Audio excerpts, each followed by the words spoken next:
शक्तिमान। हम भी चले तुम भी चलो, चलता रहे कारवां, वो जिंदगी हर खुशनुमा, सुखमय बने सारा जहां, सारा जहां, सारा जहां। We are the wings of Brahma Kumaris. We are the wings of Brahma Kumaris. We are the wings of Brahma Kumaris. नमस्कार, ओम शांति। विंग्स ऑफ ब्रह्मा कुमारीज के इस एपिसोड में आपका बहुत बहुत स्वागत है। कहते हैं कि जब धरती पर स्वर्ग था, सतयुग था, तो उस समय का माहौल बहुत ही शांत और प्रेम वाला था। लेकिन जैसे जैसे समय बीता तो क्राइम भी पिक्चर में आने लगा। फिर समाज में फिर से शांति की स्थापना के लिए लॉ एंड ऑर्डर यानी कि कानून और व्यवस्था की बात की जाने लगी। लेकिन हम देखते हैं कि कानून कड़े भी कर दिए गए, बहुत सारे नियम भी बनाए गए, लेकिन बावजूद इसके क्राइम बढ़ता ही जा रहा है। तो क्या हम क्राइम को खत्म कर सकते हैं और क्या हम क्राइम फ्री सोसाइटी बना सकते हैं? इसी विषय पर हमारे बीच में बात करने के लिए मौजूद है ब्रह्मा कुमारीज के जूरिस्ट विंग के नेशनल कोऑर्डिनेटर आदरणीय BL महेश्वरी जी। आपका आज के इस कार्यक्रम में बहुत बहुत स्वागत है। बहुत बहुत धन्यवाद। जूरिस्ट विंग की तरफ से आपने मुझे आमंत्रित किया और ये सम्मान दिया, उसके लिए आपका बहुत बहुत धन्यवाद। तो भाई साहब, जैसे आज हम लॉ एंड ऑर्डर और क्राइम की बात करने जा रहे हैं जी। और तरह तरह के क्राइम आज हम सोसाइटी में देखते हैं, चाहे वो वायलेंस है, टेररिज्म है, ऐसी कई सारी जो घटनाएं हैं, क्राइम हैं, वो हम देखते हैं। तो सबसे पहले मैं जानना चाहूँगी कि इसका कारण क्या है, इसका रूट कॉज क्या है? संक्षेप में अगर हम इसको बता सकते हैं, इसका रूट कॉज, तो वो है हमारा डाउनफॉल ऑफ आवर कैरेक्टर। जी। हमारा कैरेक्टर इस हद तक बिगड़ गया है, इस हद तक नीचे चला गया है कि हमें अच्छे बुरे का कोई ज्ञान ही नहीं रहा है। हम अच्छे बुरे में कोई फर्क नहीं समझ रहे हैं और हम बुरे को अच्छा समझ ही चल रहे हैं। सतयुग में जो आदमी की अवस्था थी, जो व्यवस्था थी, जो व्यवहार था और जो परमार्थ था, वो 100% सात्विक था, इसीलिए उसको सतयुग कहते हैं। सतयुग में व्यक्ति के इन तरफ में दिमाग ज़्यादा ही नहीं था, वो 100% प्योर था, उसी को हम डिवाइन कैरेक्टर कहते हैं।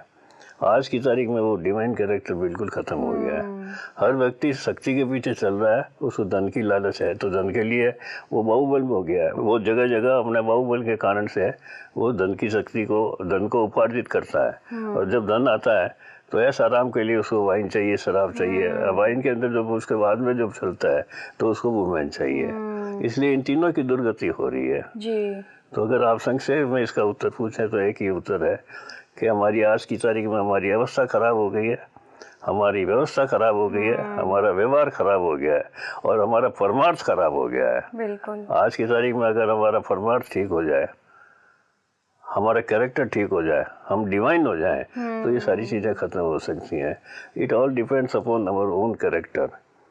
और कैरेक्टर बिल्डिंग के लिए हमें उचित शिक्षा मिलनी चाहिए। शिक्षा का माध्यम है बचपन से, शुरू में अगर व्यक्ति को शिक्षा मिलती है तो उसके पेरेंट्स से, खास तौर से उसकी माता से मिलती है। उसके बाद में अगर वो स्कूल में जाता है तो वहाँ उसको शिक्षा मिलनी चाहिए, पर वहाँ पे उसको शिक्षा, नैतिक कैरेक्टर के लिए कोई शिक्षा नहीं दी जाती है। जी। हमारे कॉन्स्टिट्यूशन में आर्टिकल 28 है ऑफ द कॉन्स्टिट्यूशन, उसमें ये लिखा है कि कोई भी एजुकेशनल इंस्टीट्यूशन जिसको सरकार से मदद मिलती है वो धर्म के बारे में कोई विषय नहीं पढ़ाएगा। पर उसमें एक प्रोविजो है कि अगर वो प्राइवेट इंस्टीट्यूशन है और धर्म की शिक्षा देता है तो वो कंपलसरी नहीं होगी। तो अब आप सोच लीजिए, अगर हम धर्म के नाम पे अगर नैतिक शिक्षा नहीं देंगे और जो हमारे आर्टिकल 28 ऑफ द कॉन्स्टिट्यूशन उसको बाहर रेस्ट्रिक्ट कर रखा है, तो हमारा नैतिक कैरेक्टर कैसे डेवलप होगा?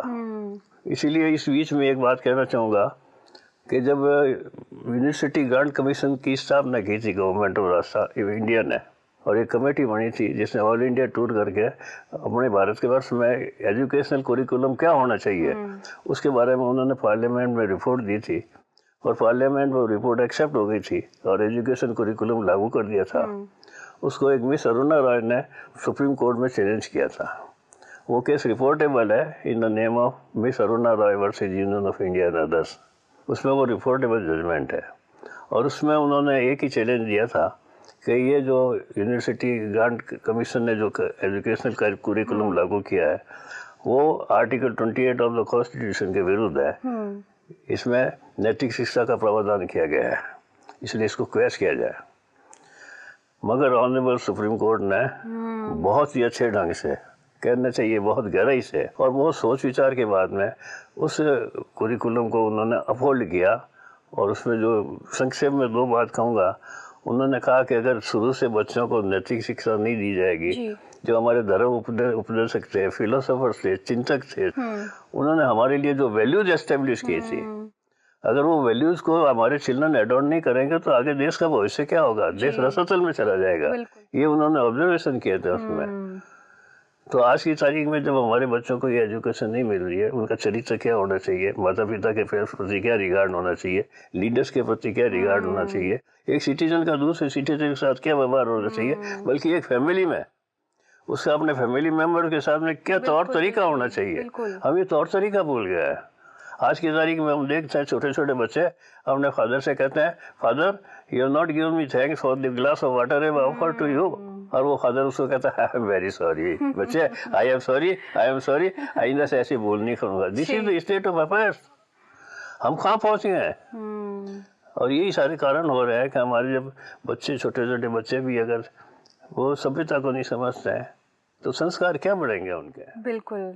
हमारे भारत के अंदर जो कार्मिक थ्योरी है बहुत ऊंची थ्योरी है, जिसको आज वर्ल्ड मानती है। और जैसे कि प्रिंसिपल कह रहे हैं, as you sow so shall you reap, जी, as you think so you become. बिल्कुल। हम कैसे सोच, क्या थिंक कर रहे हैं हम आजकल? हम तो, हमारे पॉजिटिव थिंकिंग तो है ही नहीं। As you think so you become, कैसे बिकम करेंगे जब हमारा थिंकिंग ही परवर्स है। बिल्कुल बिल्कुल।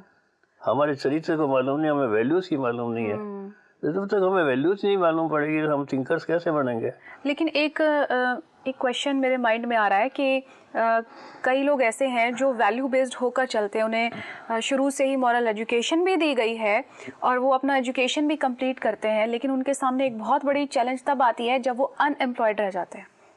तब उनके मन में ये ख्याल आने लगते हैं कि मेरी वैल्यूज़ का और मेरी पढ़ाई का कोई मतलब नहीं है, और उसके दिमाग में उस क्षण पे क्राइम आने लगता है कि नहीं, ये रास्ता नहीं है, शायद दूसरा रास्ता ही मुझे पकड़ना पड़ेगा। ऐसे टाइम पर भी वो क्राइम के लिए वो हो जाता है, एक अंदर से एक एजिटेशन हो जाती है, वो करती है उसको कि वो क्राइम की तरफ कुछ रास्ते पे बिल्कुल। तो ऐसे में फिर हम क्या कर सकते हैं? देखिए, अनएम्प्लॉयमेंट की समस्या एक अलग जगह है जी। हम उसको मॉरल कैरेक्टर से उससे जोड़ नहीं सकते। ये दोनों अलग अलग चीजें हैं। लेकिन स्टिल क्राइम तो कर रहा है वो क्राइम क्यों कर रहा है कि उसको पेट की आग बुझानी है। और पेट की आग बुझाने के लिए उसने एक गलत तरीका अपना लिया। बिल्कुल। एक आदमी ज्ञानी हो जाता है, कैरेक्टर अच्छा है, मॉरल टैट्यूड में बहुत ऊंचा है वो, बिल्कुल, मगर वहाँ जब उसका अनएम्प्लॉयमेंट का प्रश्न आया और वहाँ आके उसने अगर रॉन्ग रास्ता अपनाया है तो वो अधर्म का रास्ता है। तो उस दोनों का कोई कनेक्शन नहीं है। वो अधर्म का रास्ता अपनाया उसने क्योंकि उसके अंदर टॉलरेंस नहीं है जी। उसके अंदर टॉलरेंस नहीं है, उसके अंदर उसको अपने ऊपर विश्वास नहीं है। इतना ऊंचा कैरेक्टर होने के बावजूद भी आदमी को अपने ऊपर विश्वास होना चाहिए। अगर अपने ऊपर विश्वास नहीं है तो वो कितना भी ज्ञानी है वो खड़ा नहीं रह सकता। आज मैं लीगल प्रोफेशन में हूँ, मैंने देखा है वहाँ पे लीगल प्रोफेशन में कि बहुत अच्छे एडवोकेट्स हैं, उनकी बहुत अच्छी तैयारी होती है, पर प्रेजेंटेशन ठीक नहीं होता उनका जी, इसलिए वो मार खा जाते हैं।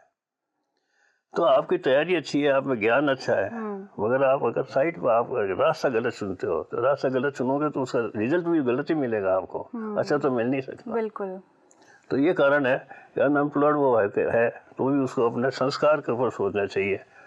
लेकिन कई बार जैसे ये होता है कि हम फैमिली का ही माहौल कुछ इस तरीके का होता है कि जो बच्चा है वो सब वो बातें देखता है तो उसके मन में ये सारी बातें आने लगती हैं कि नहीं, आज के समाज में इस तरह से नहीं रह सकते, यदि आपको शांति से जीना है तो आपको इन चीज़ों का आधार लेना पड़ेगा। आजकल की सोच इस तरह से हो गई है। फैमिली का जो एनवायरनमेंट है, आपस में यदि माँ बाप लड़ रहे हैं, भाई बहन लड़ रहे हैं, इस तरीके का फाइनेंशियल कंडीशंस बहुत पुअर है, वो फिर कहता है कि नहीं, अभी दुनिया में जीना है तो अभी दूसरे रास्ते ही चलो।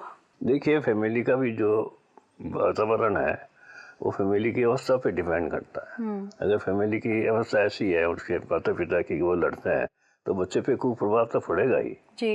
क्योंकि वो इस स्थिति में नहीं है कि माँ बाप को गाइड करे, और अगर वो करे भी तो माँ बाप उसकी गाइडेंस में नहीं चलेंगे। तो ये तो माँ बाप के ऊपर निर्भर करता है कि हम बच्चों को कैसा शिक्षा दें, वो हमारे घर में वातावरण कैसा रखें। अगर वो वातावरण ठीक नहीं रखते तो बच्चा तो खराब होगा ही, उसके संस्कार खराब ही होंगे, इसमें दो राय नहीं हो सकती। अवस्था खराब है तो वहाँ व्यवस्था भी खराब है, बिल्कुल। और वहाँ व्यवस्था खराब है तो ये भी नहीं, खाली व्यवहार भी खराब है। और व्यवहार ही खराब नहीं है क्योंकि वो परमार्थ में नहीं है, उनका परमार्थ भी खराब है।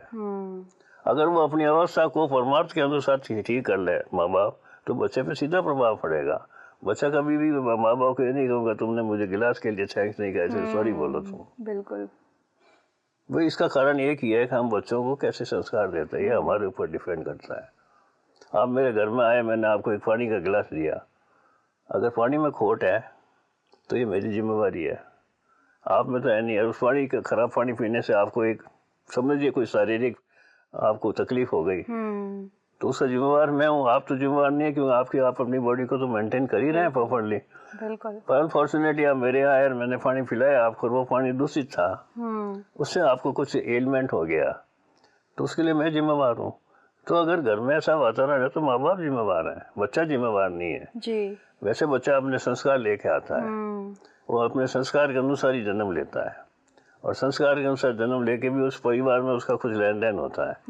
अब अपने माता पिता के साथ अगर उसका लेन देन निगेटिव है तो उसको ये निगेटिव एटमॉस्फेयर तो मिलेगा ही। हो सकता है पिछले जन्म में उसका कुछ माँ बाप के साथ ऐसा ही लेन देन हो, हम कार्मिक चौरी में विश्वास करते, इसलिए मैं ये बात कह रहा हूँ कि उसके जो पिछले जन्म में उसके माँ बाप के साथ में उसका निगेटिव रिलेशन रहा होगा, इसलिए उसने वहाँ जन्म लिया। अगर पॉजिटिव रिलेशन होता तो उसके साथ उसको ऐसा वातावरण उसकी नहीं मिलता उसको। तो जैसे आपने अब कहा ना कि सतयुग में ये व्यवस्था नहीं थी, सतयुग में ऐसी स्थिति नहीं थी, ये स्थिति जो पैदा हुई है, शुरू हुई है, वो द्वापर से शुरू हुई है, और द्वापर से हमारे कर्म अकर्म की जगह सुकर्म और विकर्म बनने शुरू हो गए। व्यापार से ऐसी स्थिति आई है कि जब हम कर्म अच्छे करते हैं तो हमें सुकर्म करते हैं तो हमें अच्छा फल मिलता है, अगर बुरा कर्म करते हैं विकर्म करते हैं तो हमें बुरा फल मिलता है। भोगना हमें ही पड़ता है जी। भगवान कुछ नहीं करता, भगवान हमको सिर्फ डायरेक्शन देता है, भगवान हमको दिशा देता है कि तुम ऐसा करो, और वो रास्ता बताता है ऐसा करने के लिए तुम ये करो। जैसे ब्रह्मा कुमारी में हमारे को श्रीमत कहती है कि तुम आत्मा हो, शरीर नहीं हो, और तुम योगी बनो, पवित्र बनो, ये दिशा देता है भगवान, और दिशा दे के निर्देश देता है।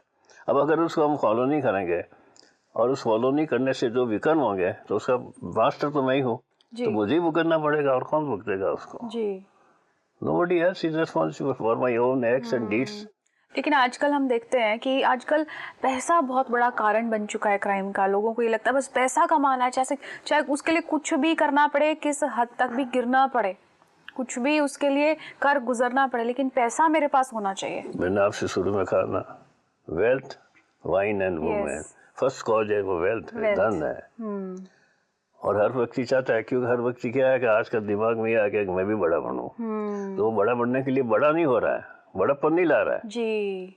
बड़ा होने के लिए बड़ापन आना चाहिए, उसको योग्य होना चाहिए, उसको ज्ञानी होना चाहिए, लिटरेट होना चाहिए, अनुभवी होना चाहिए। ओवरनाइट करने के लिए उसको और कोई इलाज नहीं है सिवाय इसके कि बैंक में जाके एटीएम तोड़ के पैसा निकाल के लेके चला जाए और वो धनवान बन जाए। जी। पर वो उसके रिपरकशन नहीं समझता है। अगर वो 99 टाइम्स भी सक्सेसफुल हो गया और एक दफा सक्सेसफुल हो, सारी लाइफ उसकी खराब हो जाएगी। मगर उसको धन की जो लाभ धन का लालच जो है, वो लालच इतना अट्रैक्ट करता है, क्यों कि वो दूसरों को कार में बैठे हुए देखता है, बंगलों में बैठे हुए देखता है, उनके एसी को देखता है कि एसी चल रहे हैं, उनके इतने ठाठ है। जब वो ऐसी बातें देखता है वो सोचता है मेरे क्यों नहीं है, पर उसकी वो गहराई में नहीं जाता। वो चाहता है मेरे भी ऐसा होना चाहिए, तो अपने माँ बाप से कहेगा, माँ बाप नहीं देंगे तो फिर घर में चोरी करेगा, घर की चोरी से पूरा नहीं होगा तो समाज में चोरी करेगा, देश में चोरी करेगा। धन कहीं से किसी प्रकार से यन कैन प्रकरण, वो धन की लालसा में धन प्राप्त करने के लिए कुछ भी करेगा, पर उसको उस समय उसके जो दिमाग में जो निगेटिव टेट्स का काम कर रहे हैं, वो उसको ये सोचने के लिए मजबूर नहीं करते कि जो रिजल्ट होगा वो क्या होगा जी। आज तुमने बुरे काम करके धन कमा लिया, 6 महीने निकाल लिए, 12 महीने निकाल लिया, उसके बाद अगर 12 साल की जेल होगी तो क्या करेगा? बिल्कुल बिल्कुल। ये जो इस तरीके की जो समस्याएं हैं इनको हम कैसे खत्म कर सकते हैं? ऐसा है ना कि हम जो अगर सतयुग का और कलयुग का देखें तो ख़त्म करने का एक ही तरीका है, वो यही है कि हमारा कैरेक्टर बिल्डिंग अच्छा होना चाहिए और कुछ नहीं जी। अगर हम हमारे कैरेक्टर को पॉजिटिव बनावें, कैरेक्टर को अच्छा बनावें, कैरेक्टर को वैल्यू बेस्ड बनावें जी, तो ये हो सकता है, नहीं तो नहीं हो सकता। उसमें कौन कौन से इम्पोर्टेंट वैल्यूज को हम शामिल करेंगे? देखिए वैल्यूज तो सारी इंपॉर्टेंट है, हम किसी को निगलेक्ट नहीं कर सकते, ओमिट नहीं कर सकते। हर वैल्यू अपनी जगह काम आती है। अब जैसे हम जूरी सिंह के मेंबर हैं तो हम जूरी सिंह का हमें भी टॉलरेंस भी चाहिए, पेशेंस बहुत चाहिए, एंगर नहीं, क्रोध नहीं होना चाहिए हमारे में। क्लाइंट से बात कर रहे हैं तो क्लाइंट के साथ में टॉलरेंस रख के हम उसको पूरा सुनना चाहिए। जैसे एक डॉक्टर है, वकील है, ऐसी शिकायत है आम लोगों की कि वो हमें पूरा सुनते नहीं, हमारे केस समझते नहीं है जी। और कभी कभी डेंटिस्ट है ना, लेफ्ट साइड की दांत निकालने की राइट साइड की निकाल देता है क्योंकि उनके पास टाइम नहीं है। सब मनी मेकिंग में है। जो वैल्यूज है वो तो सारी की सारी वैल्यूज एक दूसरे के कनेक्टेड है, वैल्यूज काम आती है। पर जूरिस्ट के लिए दो वैल्यू बहुत इंपॉर्टेंट होती है, एक तो फर्क शक्ति, एक निर्णय शक्ति जी। फर्क शक्ति उसकी अगर अच्छी हो तो निर्णय भी उसका अच्छा होगा। हमें अपने अंदर जब बदलाव को लाना है और बहुत सारी चीज़ें नकारात्मक ऑलरेडी मेरे अंदर है और मैं एक नई शुरुआत करने जा रहा हूँ, मुझे अपने मानसिक वृत्तियों को बिल्कुल चेंज करना है, तो वो शुरुआत मुझे किस तरह से करनी होगी? ये जवाब देने के लिए मैं एक थोड़ा रेफरेंस ऐसा ही दूँ। सन 2010 में हमारे जूरी सिंह की सिल्वर जुबली थी जी।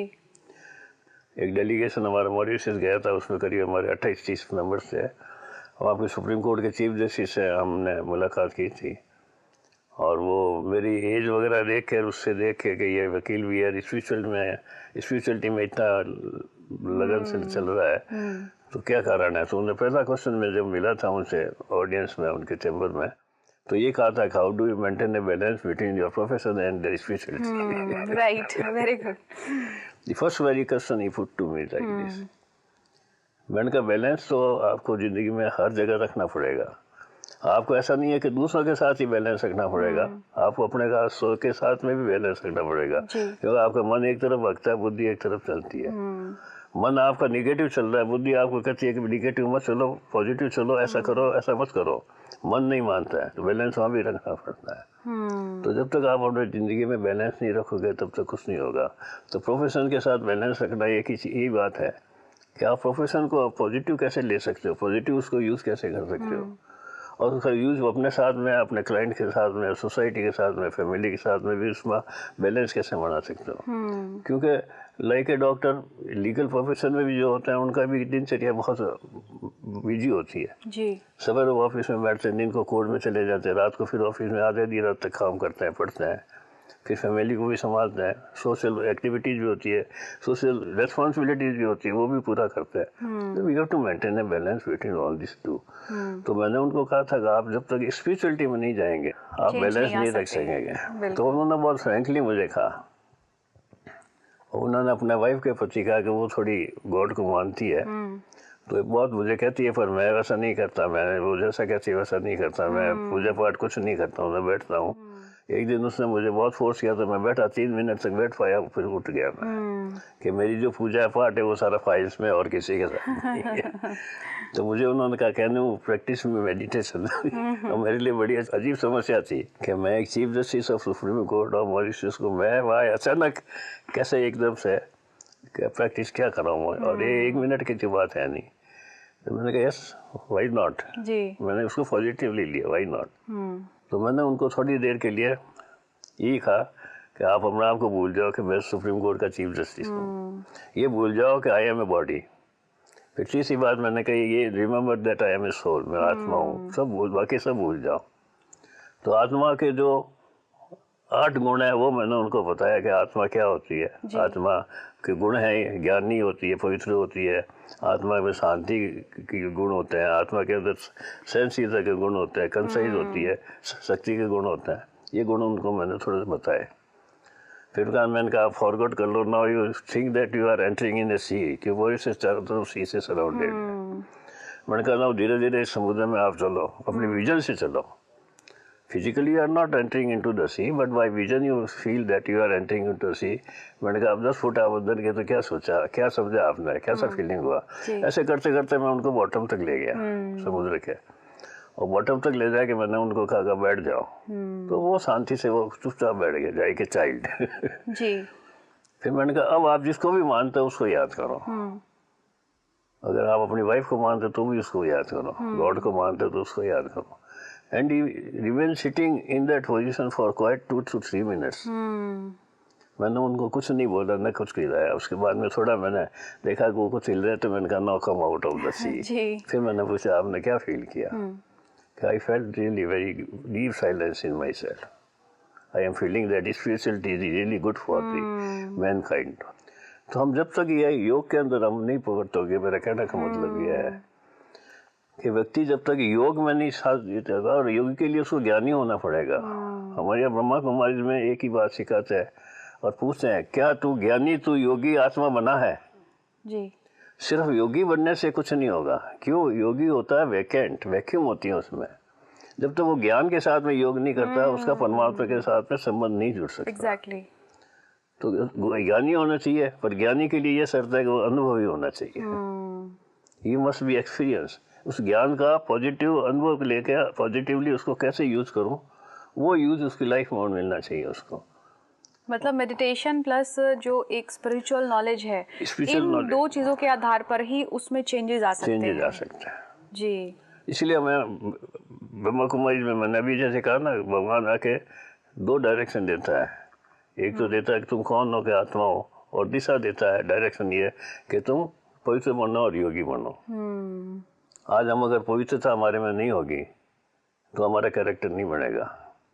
आज president of India and president of America, president of America Vatican city का पोप जो highest post in the world spirituality में मानते हैं, वो उनके सामने जाता है तो झुकता है। क्यों? वो उस पोप के सामने नहीं झुक रहा है, वो उसकी पवित्रता के सामने झुक रहा है। आज पवित्रता इतनी गहन शक्ति वाली चीज, एक वैल्यू है कि अगर हमारे में पवित्रता नहीं है तो हमारे पास कुछ नहीं है।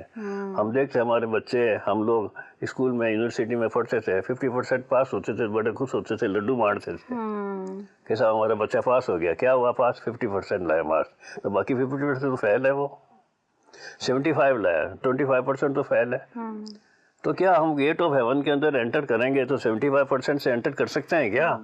अगर हमारे में कंप्लीट परसेंटेज 100% प्रायोरिटी नहीं है तो पापा I put a question to myself, can I enter the gates of the heaven? जी। 25 के लिए मुझे सजा भुगतनी पड़ेगी, वो मुझे दरबार सजा देगा, उसके बाद मेरी वो चुकती होगी, then I can not enter, otherwise I can't enter. इसलिए मुझे ब्रह्मा कुमारी इसका जो ये थीम है, जो सीमत है, सबसे पहली सीमत ये पवित्र पढ़ो जी। और पवित्र बनने के लिए वो 3 बातें कहते हैं, मनसा, वाचा और कर्मणा। इन तीनों से पवित्र बनो। तुम्हारी मनसा भी ठीक होनी चाहिए, वाचा भी ठीक होनी चाहिए, और तुम्हारे कर्म भी ठीक होने चाहिए, पवित्र होने चाहिए। जब तक हमारी मनसा पवित्र नहीं है, वाचा पवित्र नहीं है, कर्म हमारे पवित्र नहीं है, तब तक हमारे में पवित्रता की शक्ति आ ही नहीं सकती। और पवित्रता की एक शक्ति ऐसी है शक्ति जो व्यक्ति को सीधे स्वर्ग में 100% बना के स्वर्ग में ले जा सकती है। एक जैसे आपने इन सभी बातों का जिक्र किया कि प्योरिटी की शक्ति की बात आपने की, मेडिटेशन की आपने बात की, आध्यात्मिक ज्ञान की आपने जैसे बात की है, डे बाय डे जैसे क्राइम बढ़ रही है तो कानून भी जो है कड़ा होता जा रहा है, लेकिन बावजूद इसके क्राइम फिर भी बढ़ ही रहा है। दर्द बढ़ता गया जैसे जैसे दवा की, कहते हैं ना जी। तो ये खाली कानून बनाने से कुछ नहीं होता है। कोई जमाना था जो लॉ वाज नॉट कोडिफाइड, सत्युग और त्रेता का देखो युग में, वो जमाना था जब कोई लॉ कोडिफाइड नहीं था जी। क्योंकि लोगों का जो कैरेक्टर था वो सात्विक था 100%, इसलिए वो दुष्कर्म करते ही नहीं थे। कोई कानून की जरूरत नहीं थी वहाँ, कोई लॉयर की जरूरत नहीं थी वहाँ, कोई बीमार नहीं पड़ता था, डॉक्टर की जरूरत नहीं थी वहाँ। अगर थोड़ी बहुत जरूरत थी तो कोई एजुकेशन की बातों की जरूरत थी, जो थोड़ा बहुत बच्चों को शुरू में सतयुग में थोड़ा बहुत शिक्षा का प्रचार करते थे, नैतिकता की शिक्षा देते थे। न तो डॉक्टर था न कोई वकील था वहाँ पे। क्यों हुआ यार? दोपहर में आने के बाद में धीरे धीरे हमारी आत्मा कलुषित होती गई और हम इस तरह मेटीरियलिस्टिक की तरफ बढ़ते गए। तब हमने साधना की जगह साधन उपयोग करना शुरू ज़्यादा कर लिया।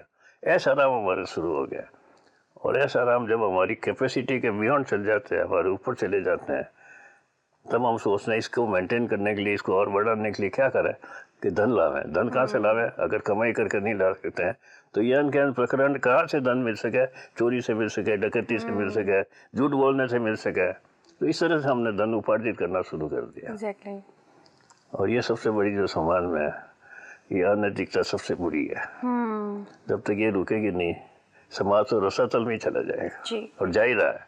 आज आपने इतनी गहराई से हमको बताया है कि जो क्राइम है वो क्यों होता है और उसके निवारण किस किस तरीके से हम कर सकते हैं। और जब तक ये मूल निवारण हम नहीं करेंगे, हमारी लाइफ में चेंज नहीं आ सकती, और जब वो चेंज नहीं आएगी तो क्राइम भी नहीं रुक सकता। भाई साहब, आपने आज इतनी सारी बातें हमारे साथ शेयर की हैं, उसके लिए आपका मैं तहे दिल से शुक्रिया अदा करती हूँ। आपने मुझे इतना सम्मान दिया, उसके लिए भी आपका बहुत बहुत धन्यवाद। ओम शांति। ओम शांति। आज के इस डिस्कशन से ये बात तो क्लियर है कि जब तक 3 बातें हमारी लाइफ में नहीं आएंगी, तब तक ना ही मेरे अंदर चेंज आ पाएगा और मेरे मन में जो क्राइम पनपता है उससे मैं छूट पाऊंगा। वो 3 बातें बहुत ज़रूरी है: स्पिरिचुअल नॉलेज, मेडिटेशन और पवित्रता की शक्ति। इन 3 बातों के आधार से ही हम क्राइम फ्री सोसाइटी बना सकते हैं और धरती पर सत्युग की स्थापना फिर से कर सकते हैं। ये एपिसोड हम यही समाप्त करते हैं। अगले एपिसोड में हम फिर से हाजिर होंगे एक नए विषय को लेकर। तब तक के लिए दीजिए हमें इजाज़त। नमस्कार। ओम शांति।